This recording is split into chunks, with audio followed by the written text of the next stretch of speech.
आज हम मकर संक्रांति की कहानी कहते हैं, तो चलो सुनो। एक राज्य की बात है। उसमें दो पति पत्नी रहते थे। पति का नाम था हरिदास, विष्णु भगत था। पत्नी भी विष्णु भगत थी, उसका नाम था गुणमती। तो कहानी सुनिए आगे। ये मकर संक्रांति की कहानी है। दोनों बड़े ही धर्म पुण्य करते थे और हरिदास विष्णु भगवान का बहुत बड़ा भगत था और गुणमती भी कम भगत नहीं थी। वो भी विष्णु भगवान को बहुत मानती थी। गुणमती सारे देव देवताओं के व्रत करती थी और सारों की कहानियां सुनती थी और धर्म पुण्य में बहुत ही विश्वास करती थी। गुणमती एक पतिव्रता नारी थी और विष्णु भगवान की पूजा रोज करती थी।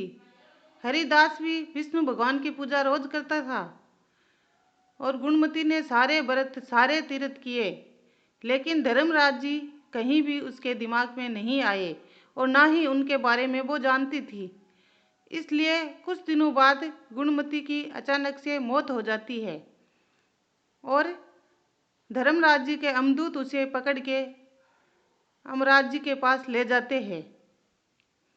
तब वहाँ गुणमती धर्मराज जी को देख के घबरा जाती है और उसके हाथ पैर धुजने लगते हैं।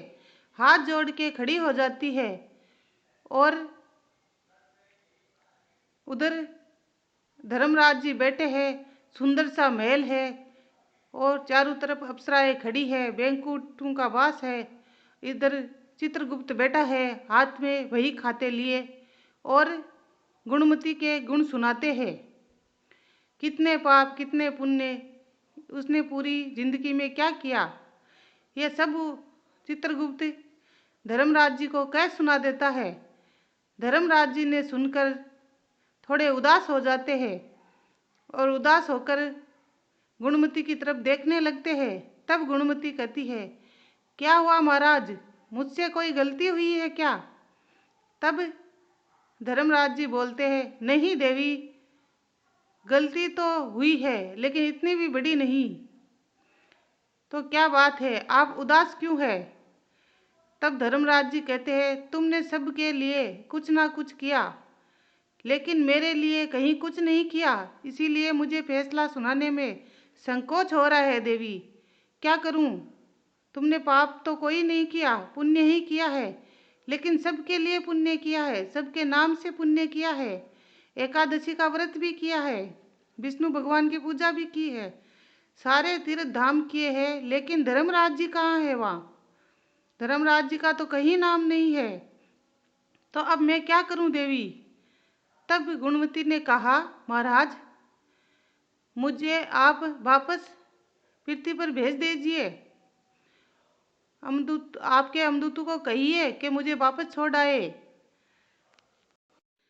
तब गुणमती को धर्मराज जी के कहने पर अमदूत वापस छोड़ के आते हैं और नीचे उनकी सांस वापस आ जाती है पृथ्वी पर। तभी उनके बेटे, दो बेटे वहाँ खड़े होते हैं और वो खुशी से झूम उठते हैं, हमारी माँ जिंदा हो गई, हमारी माँ जिंदा हो गई। तब सभी खुशी से झूम उठते हैं कि देखो हमारी गुणमती वापस जिंदा हो गई, क्योंकि वो एक अच्छी औरत थी, उससे सभी प्यार करते थे। लेकिन तब गुणमती खड़ी हो जाती है और धर्मराज जी की पूरी कहानी कह सुनाती है। तब हरिदास पूछता है, धर्मराज जी ने क्या कहा? तो गुणमती कहती है, धर्मराज जी ने ये कहा कि जो मकर संक्रांति को मेरी कहानी सुनेगा उसे पुण्य मिलेगा, बैंकुटे के वास मिलेगा, और जो मकर संक्रांति के दिन धर्म पुण्य करेगा, कोई भी धर्म कर सकता है, गरीबों में खाना बांट सकता है, सर्दी में कामल बांट सकता है, कुछ भी धर्म हो, काले तिल के लड्डू भी बांट सकता है, कुत्तों को रोटी डाल सकता है, गाय को रोटी खिला सकता है, ये सारे धर्मराज जी के नाम से मकर संक्रांति के दिन जो भी करेगा वो सब धर्मराज जी के नाम पर होगा। और 1 साल के लिए मकर संक्रांति के दिन से ही धर्मराज जी की कहानी झेल सकता है और पूरे 1 साल तक अगली मकर संक्रांति तक कुछ मन में प्रण लेके कर सकते हैं। और जो भी बांटना हो वो 1 साल बाद में बांट देना, और इस साल भी बांट सकते हैं। ये सब धर्मराज जी ने कहा है, ये सब तुम करोगी तो सब मुझे मिलेगा। तब हरिदास ने कहा कि हाँ, हम सभी करेंगे और इस मकर संक्रांति का प्रचार भी करेंगे।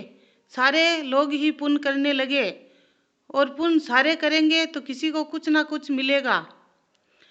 तब गुणमती ने ये सब धर्म करने शुरू किए। जैसे कोई 1 साल के लिए दीपक जलाता है, जैसे कोई 1 साल तारा उगने पर मून झेलता है, ये सब भी करते हैं। जैसे सीढ़ियों से सास ससुर को उतारते हैं, ये भी एक धर्म ही होता है। मकर संक्रांति के दिन जो भी करोगे वो सारे धर्म ही होंगे और सब धर्मराज जी को ही मिलेंगे।